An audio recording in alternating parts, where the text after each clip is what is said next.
Hey everyone, welcome back. This is Delusions with my second video. Going to be another deck talk today, and this time I'm going to go over my item slash control deck.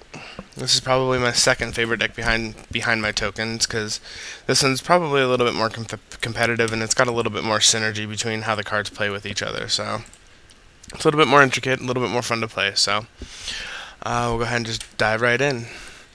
The hero that I've chosen to play for this deck is Becker Kraus.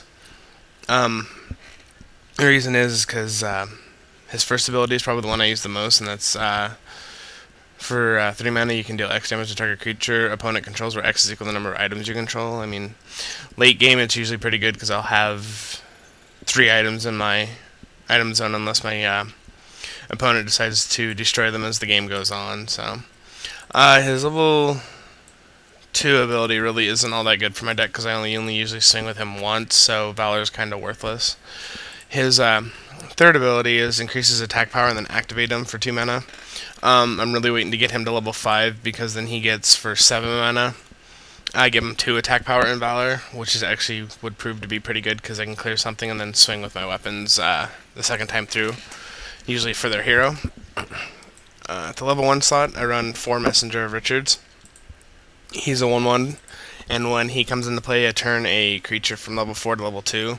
This combos well with 2 cards that I run in my deck. One of them is Flagbearer Flame, and the other one is Shield Charge, which we will get to later. At the level 2 slot, I run Rogue. It's a 1/1. When it comes into play, increase the attack power of your hero by 1. This is good because usually you can take out an early defender with your hero and still have a 1/1 body afterwards. At the level 3 slot, I run 4 Faithful Safeguards. It's a 2/3 that when it comes into play, I return target Aspire item I control to original status, which combos well with my Giant Piercer and Sword of Resistance, which I'll get to later. The other level 3 that I run is Weaponholic, and I do run 4 of him as well. When he's sent in the creature zone, I increase the attack power of him by X, where X is the number of items I control. Minimum, he is usually a 3/3, and then late game he's a 4/3 for 3, so he is definitely not a bad card to pull late game. And he also has Valor, which means he can swing twice and kill 2 creatures, or kill a creature then attack the hero. I don't run any 4 slots for my deck, just because I don't feel like there's any decent level 4s to run with it. And then between my level 3 and my level 5 slot, it's pretty full. So the first level 5 I run is 3 Flagbearer Flame. He's a 3/2, and when he comes into play, destroy target creature opponent controls with level 2 or less. This combos really well with the card that I run at level 1, which is Messenger of Richard, because it can turn a level 4 to a level 2, so I play him, turn level 4 to level 2, and then play the Flagbearer Flame to kill it. This works really well, especially against Archon, when they've got Magic Ward. When my removal spells won't work on them, I can turn it to level 2 and then kill it with the Flagbearer Flame, such as Mastermind and Other Side Leader. And then the other level 5 I run is 4 Siege Troop Commanders. It's also a 3/2. And then when it comes into play, deals X damage to target creature, where X is equal to the number of Spire items I control. So usually late game, he'll usually, when he comes into play, deal 3 damage, which kills probably about 80% of the creatures in Carte. And he has a 3/2 body, so he's usually a 2-for-1. So that's why he's really good. Alright, and then moving down to my magic slot, I run 2 Fatal Blows. And it's a level 4 that destroys target creature opponent controls with level X or less, where X is the number of cards in your graveyard. X cannot exceed 6, which is good because this is one of the only removal cards in the game that can remove a level 6. Everything else is usually set to a restriction of level 5, such as Darkest Shadow and Blow of Judgment. But I do only run 2 because of the level restriction, or the fact that it removes cards from your graveyard. So you can usually only play 1, sometimes 2 if you get to a really late game. At level 5, I run 2 intensive bombardments. I've been playing around between 2 and 3. 2 seems to be the right number right now because you don't want to crowd your hand with it because you've got other things that you'd rather play.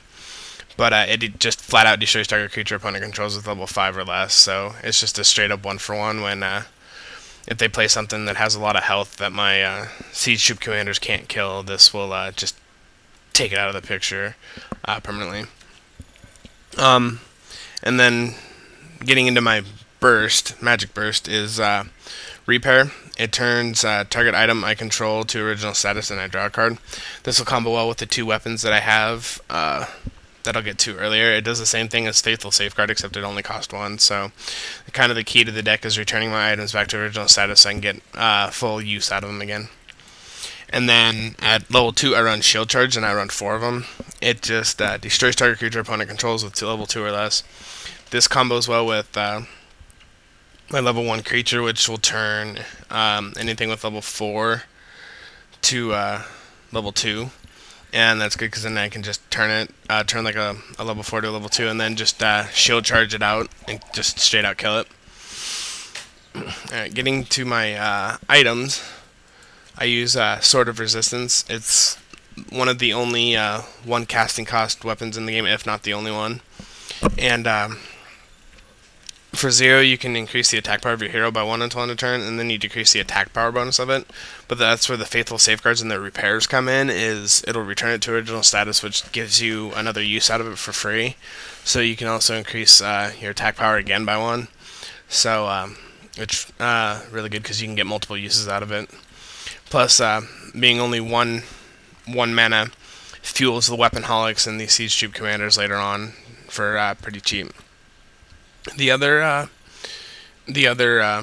weapon I want is Giant Piercer, and I run 4 of these as well. They're a level 2 that you can pay 3 to increase your attack power by 4, and then after the activation you decrease the activation cost by 1, but you also decrease the attack power by 1. So at the first time you use it, it's 3 to activate to get 4 attack power, and then 2 to activate to get 3 attack power, and then 1 to activate to get 2 attack power. And so this curves out well because turn 3 you can use it to deal 4 damage, and then next turn you can activate it again, play something else. And then late game when you want to swing big, you can either repair it to get it back to the 4 attack power, or you can use your Faithful Safeguard to get it back to original status. So Sword of Resistance isn't the only one that gets full effect out of being returned to original status. Giant Piercer, especially late game, can be devastating when returned back to its original status. As for shard choices, I run 4 Brand of Flame. When it comes into play, I discard a card, but I increase the attack power of my hero by 1. It's a good early removal. It, along with Rogue, allows me to keep the level 1s under control. One of the main components of the deck is trading your hero's life points to trade with their early creatures, and then shift into the late game with siege troop commanders, intensive bombardments, and fatal blows to just simply trade 1 for 1, and in the case of like siege troop commanders, just 2 for 1, and then just swing with your hero late game once you've stabilized. I run 5 of the standard shard for red, which is called Force. And then I run 4 Gemstone to Suppress. When it comes into play, decreases AP bonus of weapon opponent controls with lesser 3 by 1. This is really good because it's my answer to weapons. I could run just straight out destroy weapons, but I need to keep the curve in my deck going, so anything that I can do to hamper them without having to set me back is always a good thing. And then I run 4 Snowy Borderland, or sorry, Snowfield of Border, just because when you're going second, getting that extra mana on turn 1 can be good by getting an early Messenger of Richard into play to apply some early pressure, or to get an early Sword of Resistance and start using it. As for Taros, they're the pretty standard pick. Death is good because, like I said, I don't start curving out till level 3 and level 5. So by the time I get there, my early game, I should be taking out their creatures, so Death should hit one of their bigger creatures. Empress is put 2 basic shards into everybody's hand, just because getting shards to keep your your mana curve going is very, very important, especially in this deck. I also use the Fool. This card is twofold because it does help to fuel Fatal Blow late game. If I Fool and then get into another Fatal Blow, I can more times than not use it right away, even if I've used one before. But it's also another refresh, just in case if you're on the play instead of on the draw, because you only get one refresh instead of two. So having that second refresh does help sometimes. And then the fourth tarot I use is Hermit, which I think is a staple in just about every deck because drawing 3 cards is just always good. So that's my take on item control. If you have any comments or questions, feel free to hit me up in game. My in-game name is Delusions, or feel free to leave a comment. So thanks for watching.